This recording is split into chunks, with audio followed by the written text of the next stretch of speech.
எவ்வாறாயினும் மனு விசாரணைக்குட்படுத்தப்பட்டு இறுதி தீர்ப்பு அறிவிக்கப்படும் வரை பிரதிவாதியான அமைச்சர் ஆனந்த விஜயபால பாராளுமன்ற அமர்வுகளில் கலந்து கொள்வதையும் வாக்களிப்பதையும் தடுக்கும் இடைக்கால தடை உத்தரவை பிறப்பிக்குமாறு மனுதாரர் தரப்பு முன்வைத்த கோரிக்கையை நீதிமன்றம் நிராகரித்தது.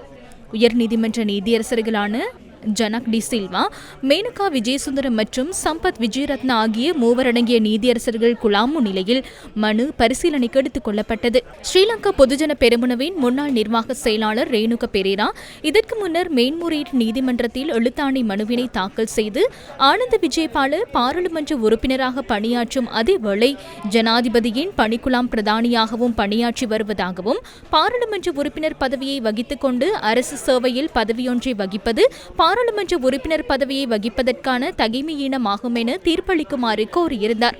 குறித்த எழுத்தாணை மனு பரிசீலிக்கப்பட்ட சந்தர்ப்பத்தில் சட்டமாதிபர் தரப்பிலிருந்து இந்த மனுவில் ஜனாதிபதி ஒரு பிரதிவாதியாக பெயரிடப்படவில்லை என்பதாலும் பிரதிவாதியான அமைச்சர் ஜனாதிபதியின் பணிக்குழாம் பிரதானியாக பணியாற்றிய போதிலும் அவர் அரசிடமிருந்து எந்தவொரு சம்பளத்தையும் பெறவில்லை என்பதாலும் இந்த மனுவை முன்னோக்கி கொண்டு செல்ல முடியாது என்ற விடயங்கள் முன்வைக்கப்பட்டிருந்தன. அதனைத் தொடர்ந்து அந்த முதற்கட்ட ஆட்சேபனைகளை ஏற்றுக்கொண்ட மேன்முறையீட்டு நீதிமன்றம் குறித்த மனுவை விசாரணைக்கு எடுத்துக் கொள்ளாமலேயே தள்ளுபடி செய்ய கடந்த ஆண்டு தீர்ப்பளித்திருந்தது. மனுதாரரான ரேணுக பெரேரா மேன்முறையீட்டு நீதிமன்றத்தின் அந்த தீர்ப்பை ஆட்சேபித்து இந்த மேன்முறையீட்டு மனுவை உயர்நீதிமன்றத்தில் தாக்கல் செய்துள்ளார். இந்த மேன்முறையீட்டு மனு நவம்பர் மாதம் 3ஆம் தேதி விசாரணைக்கு எடுத்துக் கொள்ளப்பட உள்ளது.